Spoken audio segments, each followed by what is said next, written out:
많은 신학자들이 이 로마서를 참 귀중하게 여깁니다. 교회 역사에 보면은 이 로마서는 교회 역사에 큰 기여를 한 성경 말씀들 가운데 특별히 또한 귀한 은혜를 준 하나님의 말씀인데요.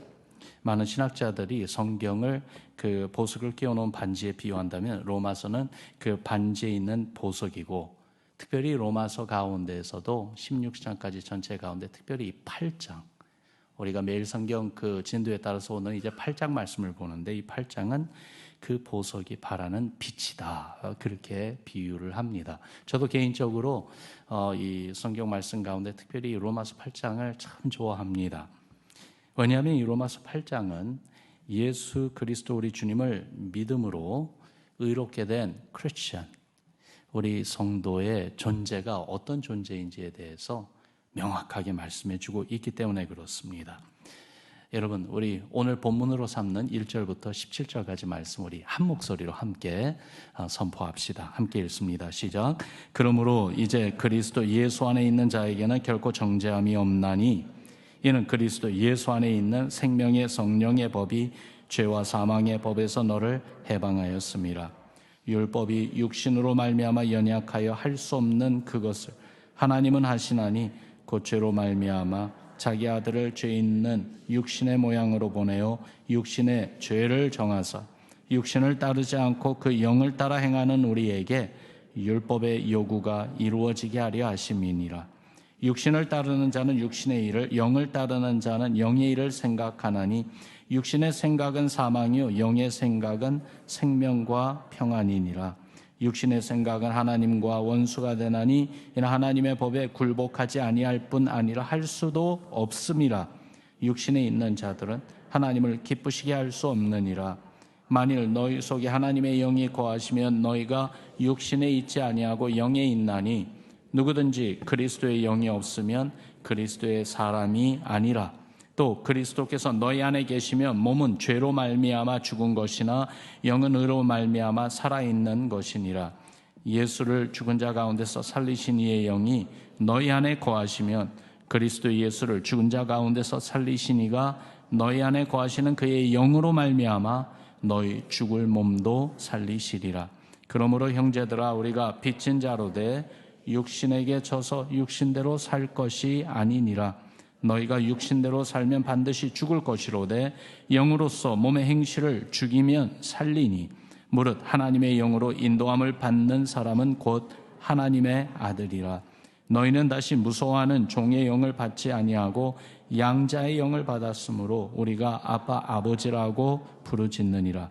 성령이 친히 우리의 영과 더불어 우리가 하나님의 자녀인 것을 증언하시나니, 자녀이면 또한 상속자 곧 하나님의 상속자요 그리스도와 함께한 상속자니, 우리가 그와 함께 영광을 받기 위하여 고난도 함께 받아야 할 것이니라. 아멘. 얼마나 많은 내용이 이 안에 담겨져 있는지 몰라요. 그런데 이 로마서 8장의 이 내용이 정말 귀하고 귀한 것을 더욱더 알기 위해서는 로마서 8장 전에 7장에서 뭐라고 이야기했는지를 기억해야 됩니다. 7장에서는요, 우리 크리스찬으로서 믿는 성도들이 계속 스트러글하는, 그러면서 싸우며 견디고 이겨나가는 것이 아니라 싸우며 지고, 그래서 넘어지고 또 실패하고, 그래서 또 낙심하고 좌절할 수밖에 없는 그런 말씀을 하고 있어요. 18절과 19절에 이런 말이 있죠. 내 속 곧 내 육신에 선한 것이 거하지 아니하는 줄을 아노니 원함은 내게 있으나 선을 행하는 것은 없노라. 내가 원하는 바 선은 행하지 아니하고 도리어 원하지 아니하는 바 악을 행하는도다. 선을 행하고 싶지만은 마음대로 되지 않아. 오히려 원하지 않던 악을 행합니다. 이것이 바로 우리의 스트러글이라고, 또한 우리의 신앙의 발걸음에 계속해서 일어나는 실패와, 그리고 또한 넘어짐으로 인해서 패배의식에 빠질 수밖에 없는 현 주소라고요. 부족하고 허물 많고 죄의 유혹에 넘어지는 우리들, 예수님을 믿고 알면서 주의 뜻대로 순종하고 싶은 그러한 소원은 생기지만은 원하는 대로 살지 못하는 것이 우리의 현 주소라는 거죠. 그래서 로마서 7장을 한마디로 요약한다면 안 되는구나. It's impossible. 바로 그게 로마서 7장의 결론입니다. 선을 행하고 싶은 마음조차 없었다면은 우리에게 그런 능력이 없다는 것도 몰랐겠죠. 선에 대해서 아예 관심도 없었겠죠. 그런데 선을 행하고 싶은 마음이 이젠 있어요. 예수님을 알잖아요. 참된 선이시고 참된 진리이신 우리 예수님을 알게 되었잖아요. 그래서 선을 행하고는 싶은데 마음대로 안 된다는 거예요. 주님을 섬기겠다는 큰 결심은 고사하고 작은 일상생활에서 매일 하겠다고 마음먹은 것들이요, 이것들조차도 제대로 해내지 못한다고요. 지난 주말에 방문하셨던 팀스톤 선교사님의 그 큰아들, 그 수년 전에 아버지를 살해하려고 했던 그러한 사건이 신문에 보도되면서 아버지에게 그 이야기를 먼저 듣기를 원해서 아들에게 물어봤더니 아들이 벌써 그 소셜 미디어를 통해서 그 이야기를 들었대요. 그래서 어떻게 생각하니 많이 놀라지 않았어? 그랬더니 그 아들이 그렇게 고백했다고 합니다. 아버지, 사실 그런 큰일을 하나님께 다 맡겼어요. 저에게 매일매일 이 스트러글 되는 건 그런 큰일이 아니라 그저 하루하루 살아가면서 작은 결정들, 원한 대로 결정한 대로 살아가지 못한다는 게 저의 스트러글이에요. 그게 더 힘들어요. 그러더래요. 근데 사실 그 말이 맞는 것 같아요. 우리가 정말 하루하루를 살아가며 작은 일 하나하나도 제대로 못하는데 주님을 위해서 큰 일을 하겠다고 나는 그런 자격 없어, 난 못해, 이렇게 패배의식과 나는 안 된다고 하는 그 구덩이에 빠질 수밖에 없는 것이 우리의 현실이죠. 그런데 이러한 7장의 내용을 완전히 반전시키는, 이것을 뒤집어 엎는 사건이 8장에서 일어납니다. 8장 또한 현실에 대해서 이야기하고 있는 거예요. 특별히 예수님을 믿어 구원받은 하나님의 백성들, 이제는 하나님을 나의 아버지라고 부르는 여러분들과 저에 대해서 우리의 현 주소에 대해서 말씀해 주세요. 할 수 없는, 안 되는구나, 그것이 아니라 할 수 있다로 그렇게 변하게 만들어 주신다는 것이 8장의 내용입니다. 그 비결은요, 다른 데 있지 않습니다. 성령을 따라 행할 때에 그것이 이루어진다고 말씀해 줍니다. 그러면서 할 수 없다, 나는 안 되는구나, 거기에 가장 첫 번째 발걸음, 그 잘못된 그 발걸음을 고쳐주는 말씀이 8장 1절부터 바로 나옵니다. 정죄함이 없어진다는 말씀을 해주고 있어요. 1절 말씀을 다시 한번 읽어봅시다. 시작. 그러므로 이제 그리스도 예수 안에 있는 자에게는 결코 정죄함이 없나니.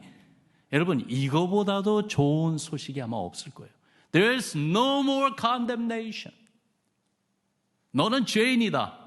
너는 죄만 짓고 사는 그러한 정말 하나님의 심판을 받기에 합당한 못된 사람이다. 못된 인생이다. 이렇게 정죄하는 이 정죄가요, 이제 한순간에 다 사라진다는 거예요. 여러분, 내 이야기보다도 다른 사람 이야기를 먼저 해볼까요? 간음죄를 행하다가 붙잡혀서 예수님 앞에 끌려 나온 여인이 있었잖아요. 얼마나 부끄럽습니까? 얼마나 무서웠겠습니까? 잡혀온 여인은 죄를 지었습니다. 자기 변명할 게 없어요. 부인할 수가 없어요. 하나님의 율법을 어겼습니다. 부끄럽게 그 사실이 다 탄로났습니다. 군중들 앞에서, 특별히 예수님 앞에 그렇게 끌려 나왔습니다. 율법대로 정죄받아 죽어야 할 신세였죠. 그런데 그 여인을 정죄하는 모든 사람들을 예수님이 다 쫓아주셨습니다. 아무도 정죄하지 못하게 했습니다. 당연히 그 여인을 정죄할 수 있는 예수님도 그 여인을 정죄하지 않으셨습니다. 요한복음 8장에 보니까 나도 너를 정죄하지 아니하노니 가서 다시는 죄를 범하지 말라. 무슨 말이냐면 그 여인을 살려주신 거예요. 살 수 있는 길을 열어주신 거예요. 그러니까 이제부터는 죄에 빠져 살지 말고 이제부터는 정말로 하나님이 주신 그 생명으로 은혜 따라 살아라. 다시 시작하라고 하신 거예요. 음행 중 잡혀온 여인이 정죄함을 받지 않은 이유가 무엇입니까? 단 하나입니다. 예수님 때문입니다. 예수님이 그 여인을 지켜주셨어요. 공의를 외치고 율법으로 그녀를 죽이려는 자들의 손길에서 지켜주셨어요. 심지어 완벽한 거룩하심으로 계신 주님 당신으로부터도 지켜주셨습니다. 어떻게 해요? 예수님의 십자가 은혜로 말입니다. 거룩하신 하나님 앞에 우리는 정죄함을 받을 수밖에 없는 사람들인데, 그런데 예수님의 십자가 보혈이 우리를 지켜주세요. 그래서 2절 말씀해 보니까 이는 그리스도 예수 안에 있는 생명의 성령의 법이 죄와 사망의 법에서 너를 해방하였습니다. 여기서 말하는 죄와 사망의 법은요, 무엇이냐 하면은 바로 우리의 죄의 습관입니다. 그 습관으로 인해 결국은 피할 수 없는, 우리가 직면해야 되고 받아들여야 되는 결국 죽음이죠. 여러분, 많은 교육을 받은 사람이건 아니면 학교 한번 제대로 가보지 못한 그러한 분이건 상관없이 세상의 모든 권세를 가지고 있는 듯한 그런 사람이건 아무 힘없는 그러한 서민, 평민이건 모두가 다 죄의 습관을 가지고 있잖아요. 사람이 악을 행하는 이유, 죄성 때문이죠. sin nature, 죄의 법 아래 있기 때문입니다. 그리고 죄로 인해서 결국 정죄받고 죽을 수밖에 없는 것이 운명이잖아요. 사망의 법이 모두를 다 억누르고 있습니다. 그런데 이런 죄와 사망의 법에서 우리를 해방시켜 주셨다고 말씀하세요. 예수 안에 있는 생명의 성령의 법으로 자유하게 하셨다 말씀해 주세요.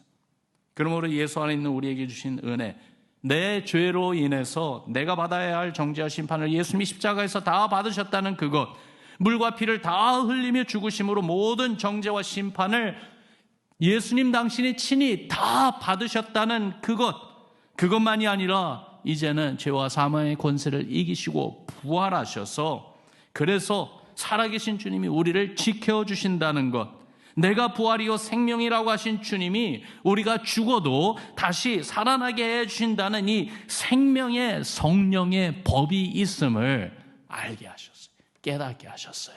그래서 때로는 아직까지도 내 안에 있는 이 죄의 습관 때문에 죄를 짓는다 할지라도 그것이 마지막이 아니라 오히려 주님의 십자가 은혜를 바라보면서 회개하고 그 죄의 그 강한 힘에서 오히려 자유함을 얻은 하나님의 은혜 가운데 다시 한번 일어서는 그러한 놀라운 은혜를 허락해 주셨다는 것이죠. 예수님을 믿음으로 예수님과 연합된 우리들, 이제는 주의 이 부활의 생명으로 사는 것입니다. 여러분 믿으시면 아멘 합시다. 얼마나 감사합니까?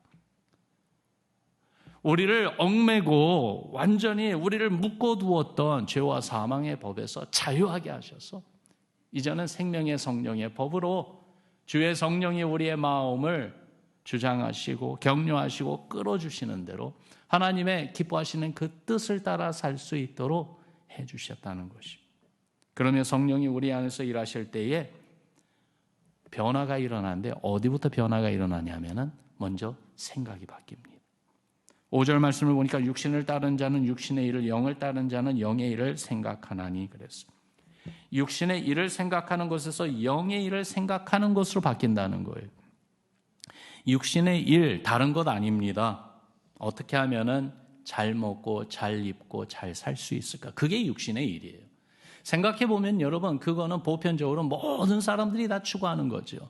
권력을 가진 사람들, 어떻게 하면 더 많은 권력을 가질 수 있을까? 그게 육신의 일이에요.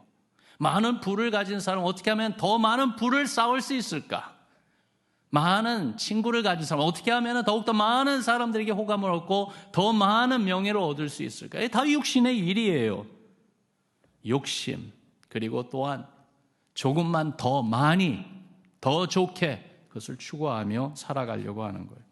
여러분, 친구분들과 나눈 얘기들의 화제가 다 그런 것 아닙니까? 세상 돌아가는 이야기, 자녀를 키우면서 자녀 키우는 아이들 교육 이야기, 맛집, 여행지, 뭐 생각해 보면은요, 정말 살아가면서 우리가 듣고 겪고 경험하는 그러한 보편적인 평범한 이야기들인데, 그런데 그 내용을 잘 살펴보면은 어떻게 하면 더 잘 살 수 있을까? 어떻게 하면 더 나은 삶으로 나아갈 수 있을까? 그런 내용이 다 들어있어요. 그런데요, 말씀해 보면 이런 육신의 생각은 사망이라고 그랬습니다. 겉보기에는 멋있고 좋은 것 같아도 회칠한 무덤일 수밖에 없다는 것입니다. 왜냐하면 세상에 있는 것은 다 결국은 낡아지고 쓸모없어지고 버려질 것이기 때문에 그렇습니다. 7절에서는 육신의 생각은 하나님과 원수가 된다고 했습니다. 강도를 더 높여놨어요. 하나님의 생각과 반대이기 때문이에요. 하나님의 생각을 대적하기 때문에 그래요. 하나님의 생각을 갖지 못하도록 만들기 때문에 그래요. 심지어는 하나님을 생각한다 할지라도 육신의 생각 가운데 하나님을 생각하는 건 이런 모습이죠.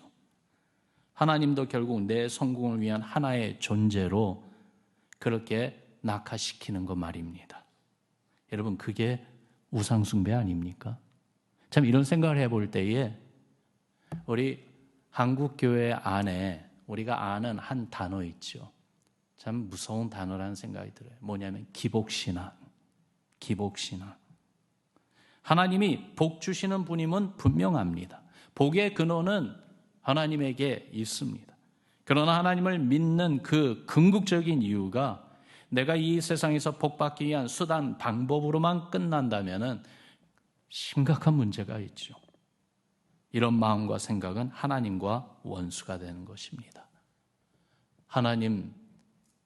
하나님보다는 하나님이 나에게 주실 그것에만 오히려 집착하는 잘못된 생각 말입니다. 결국 8절에 보니까 육신에 있는 자들 하나님을 기쁘시게 할 수 없다고 했습니다. 생각이 바뀌어져야 돼요. 육신의 생각은 버리고 영의 일을 생각해야 돼요. 무슨 말이냐면 하나님과의 이 관계를 생각하는 거예요. 하나님이 누구신지 알고 싶어하는 것이에요. 하나님이 내 삶에서 무엇을 원하시는지 하나님의 선한 뜻을 찾는 것입니다. 말씀을 통해서 기도하면서 주님의 뜻을 헤아려 보는 것입니다. 지난 주일에 함께 나눈 것처럼 말씀을 들여다보면서요, 정말로 묵상해보고 그리고 나에게 주신, 우리에게 주신 그 말씀을 가지고 씨름해 보면서 어떻게 하면은 주님의 뜻을 이루며 주님께 기쁨을 드릴 수 있을까? 내 기쁨이 아니죠. 6절에 육신의 생각은 사망이요 영의 생각은, 이렇게 주님을 생각하는 이러한 영의 생각은 생명과 평안이라고 그랬습니다. 생명의 근원 되신 하나님을 생각하니까 당연히 죽이는 것보다 살리는 것을 생각하게 된다는 거예요. 한 영혼도 죄로 인해 심판받아 멸망당한 것을 원치 아니하시고 오히려 한 영혼이라도 복음을 듣고 믿음으로 구원받아 영생에 이르기를 원하시는 이 하나님의 마음을 생각하는 겁니다. 그 하나님의 마음이 내 마음이 되어보세요. 그래서 영의 생각은 생명이라고 말씀하고 있어요. 또한 평안이라고 했어요. 하나님과의 이 관계뿐만이 아니라 서로와의 관계에서도 어떻게 하면 화평을 이루고 평안을 함께 누릴 수 있는지를 생각합니다. 여러분, 그 생각 중심에는 예수 그리스도 평강의 왕을 빼놓을 수 없지요.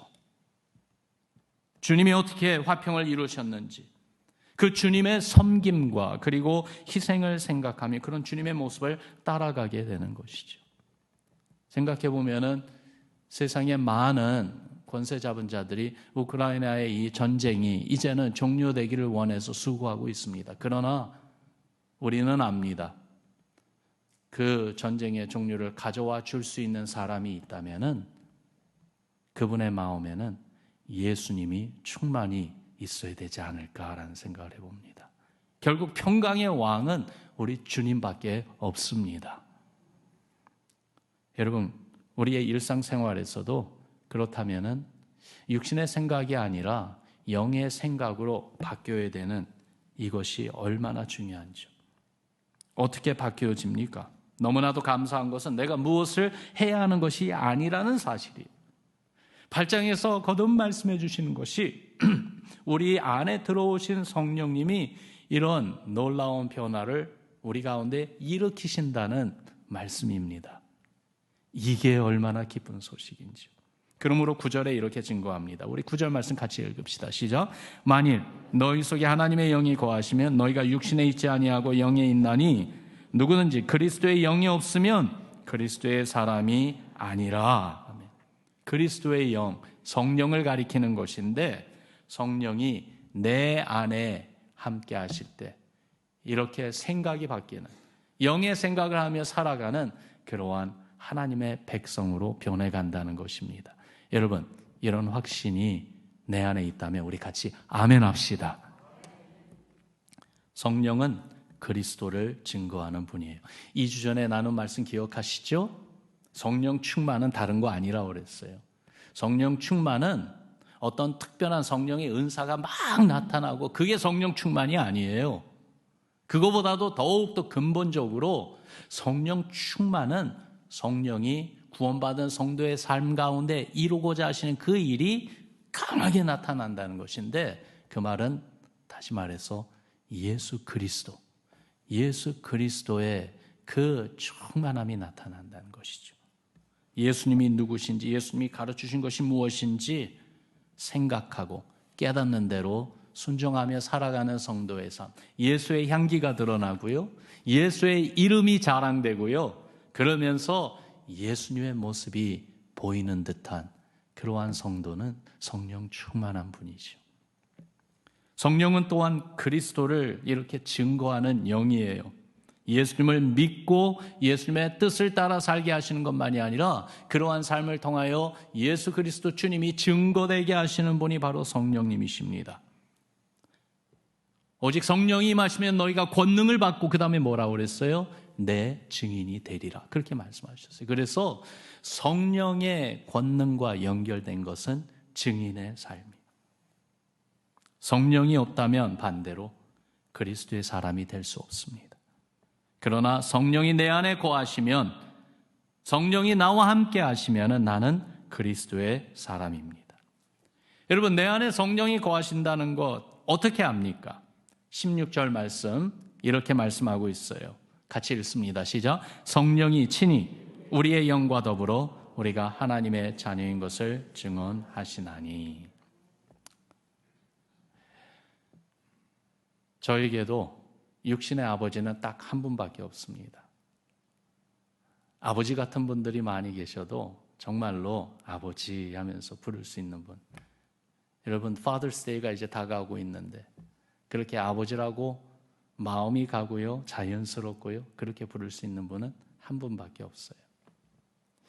우리 성도님들이 저에게 목사님 그렇게 부르면은 너무나도 친근하고 감사하고요, 그러면서 제 마음이 가요. 그런데 제 두 아이가 아니고 다른 젊은이가 와서 아버지 그러면 저는 깜짝 놀랄 겁니다. 하나님을 너무나도 자연스럽게, 그리고 당연하게 내 영혼 깊은 곳에서부터 우러나온, 그래서 하나님을 아버지, 하나님 아버지. 여러분, 우리가 기도할 때마다 기도의 첫 마디가 하나님 아버지, 우리 아버지. 여러분, 우리가 그렇게 기도할 때에 이거는 벌써 성령님이 우리 안에서 일하고 계신다는 거예요. 성령님이 우리의 영에게 하나님은 너의 아버지다, 하나님은 너를 책임져 주시는 분이다, 하나님은 너에게 당신의 모든 선으로 다 쏟아 부어주시는 사랑의 아버지시다, 이걸 알게 해주시는 성령님이 계시기 때문에 우리가 기도할 때마다, 어떤 경우에는 그런 경험이 있으세요? 정말로 인생의 그 많은 짐 때문에 그 무게가 너무나도 무겁고 힘들어서 그런데, 그래서 기도할 때도 어떻게 시작해야 되고 무엇을 먼저 기도해야 될지 모르는 그러한 와중에도요, 하나님 아버지, 그 한마디 안에 모든 걸 그냥 다 담아가지고 주님께 다 맡기면서 마음의 위로를 받고, 그 하나님을 부르는 그 한마디 가운데 하나님 아버지께서 성령으로 우리에게 응답해 주시는 것, 내가 안다, 내가 안다, 잘 왔다, 그러면서 우리를 그냥 안아주시는 듯한 그러한 경험이 있으세요? 오늘 아침 우리 기도 시간 가운데 그러한 놀라운 은혜가 정말 여러분들 마음과 이 본당 안에 흐르기를 주의 이름으로 축원합니다. 정말 성령님이 내 안에 계시다는 거예요. 우리 생각의 마음이 육신의 일만을 추구하는 모습이 아니라 이제는 이렇게 성령님이 함께하여 주셔서 우리 하나님 아버지를 바라보며 우리 주 예수 그리스도의 이름을 믿고 의지하며 성령님이 인도하신 대로 따르는 모습 되기를 주의 이름으로 축원합니다. 생명의 성령, 이 성령의 인도하심을 따라 살아가는, 그렇게 행하는 신앙, 거기에 일어나는 변화, 정죄함이 없고 또한 생각이 바뀐다고 그랬어요. 그러면서 또한 영이 살고 육신도 살 것이라고 본문은 말씀하고 있습니다. 예수님이 내 안에 계시면 영이 산다고 했어요. 10절 말씀을 보세요. 같이 읽어봅니다. 시작. 또 그리스도께서 너희 안에 계시면 몸은 죄로 말미암아 죽은 것이나 영은 의로 말미암아 살아있는 것이니라. 영이 살면 여러분 놀라운 것은 결국 육신도 삽니다. 11절 말씀에 그 이야기를 해주고 계세요. 예수를 죽은 자 가운데서 살리신 이의 영이 너희 안에 거하시면 그리스도 예수를 죽은 자 가운데서 살리신 이가 너희 안에 거하시는 그의 영으로 말미암아 너희 죽을 몸도 살리시리라. 예수님을 부활하게 하신 성령이 내 안에 있으면 나도 주의 성령으로 말미암아 부활할 것이라는 말씀인데, 앞으로 일어날 미래에 대한 선언이기도 하시지만은, 그러나 이 말씀 가운데는요, 바로 이 영원한 생명을 주시는 하나님의 영 성령님이 내 안에 우리 안에 함께 하시기에 지금 이 순간도 예수 그리스도의 부활의 생명은 우리 가운데 일하는 줄을 믿습니다. 그렇기 때문에요, 이걸 볼 때에 먼저 영이 살아야 돼요. 뭐니 해도 영이 살아야 합니다. 그리고 영이 사는 방법은 말씀해 보니까 그리스도께서 내 안에 계시면 영은 의로 말미암아 살아있는 것이다. 10절에서 말씀해 주신 이 내용을 생각할 때에 그리스도께서 내 안에 계시면 되는구나. 그렇기 때문에 예수님이 내 안에 계심을 자꾸 확인합시다. 예수님이 나와 함께 하심을 계속 인정합시다. 그리고 선포합시다. 나의 매일의 일과에 주님이 함께 하시는지, 내가 하는 일에 주님이 함께 하시는지, 어떻게 함께 하시는지, 손님으로 계시는지, 불청객으로 계시는지, 아니면은 정말로 내 삶의 주인으로 계시는지, 그러한 모습을 한번 살펴봅시다. 내 교회에 예수님이 계십니까? 우리가 많이 생각하고 그리고 힘쓰는 자녀 교육에 예수님이 계십니까? 내 건강 관리에 예수님이 함께 하십니까? 나의 취미 생활에도 예수님이 계신지 확인해 봅시다. 우리 안에 성령님이 우리가 예수님이 나와 함께 하시는지 계속 확인하며 예수님을 찾는 우리를 보시면서 기뻐하실 것이. 특히 내가 걷고 있는 고난의 길에도 예수님이 계시는지, 투병하는 이 과정 가운데에도 아픔과 슬픔에도 예수님이 정말로 지금 이 순간 나와 함께 하시는지 주님의 이름을 부르며 주님을 찾으시기를 바랍니다. 심지어 나의 죽음에도 예수님이 계신지 확인해 봅시다. 예수님을 찾고 예수님 안에 있음을 확인하고 확신하는 분은요, 그 영이 살아있다고 말씀하고 있어요. 그리고 영이 살아있으면 육신에도 힘이 생깁니다. 영이 살아있기 때문에 마지막에는 주의 성령이 우리의 죽은 몸도 부활하게 살아나게 해 주십니다. 성령을 따라 행하는 신앙, 위축되고 움츠려진 그러한 신앙이 아니라 생명의 성령의 법으로 자유한 신앙이에요. 예수 없는 세상의 것들로 채워진 생각이 아니고 예수님을 생각하고 예수님과 함께 생명과 평안을 전하는 신앙입니다. 그렇게 우리의 영이 살고 더불어 우리의 육신도 강건하여 주님을 정말로 기쁘게 해드리는 여러분과 저 우리 모두 되기를, 우리 교회 되기를 주님의 이름으로 축원합니다. 저는요, 기도할 때 그렇게 또한 주님께 기도합니다. 하나님, 우리로 하여금 주의 기쁨이 되게 해 주옵소서. 주님이 우리를 보시면 그저 난 네가 좋다 하시면서 주님이 기뻐하신다면 얼마나 좋겠습니까? 그렇죠? 그런데 그것만이 아니라 주님이 우리를 기뻐하시면은 우리는 다른 우리 주위의 분들에게도 기쁨이 됩니다. 하나님이 주시는 기쁨이 됩니다. 그래서 정말 주 안에서 성령을 따라 행하는 신앙으로 주의 기쁨이 되기를 마음에 소원하고, 그것이 우리의 기도의 제목이 되어서 오늘 이 아침에 그 기도 응답받는 우리 모두 되기를 주님의 이름으로 축원합니다. 우리 같이 기도합시다. 이 시간에 같이 기도할 때 생명의 성령으로 살게 하옵소서. 생각이 바뀌게 하시고 영의 일을 생각하게 하옵소서. 주의 뜻을 생각하고 순종하며 그렇게 우리의 영이 살고 영생을 누리는 삶으로 하나님의 기쁨 되게 하여 주옵소서. 우리 간절한 마음으로 우리 말씀 붙잡고 함께 기도하겠습니다. 함께 기도합니다.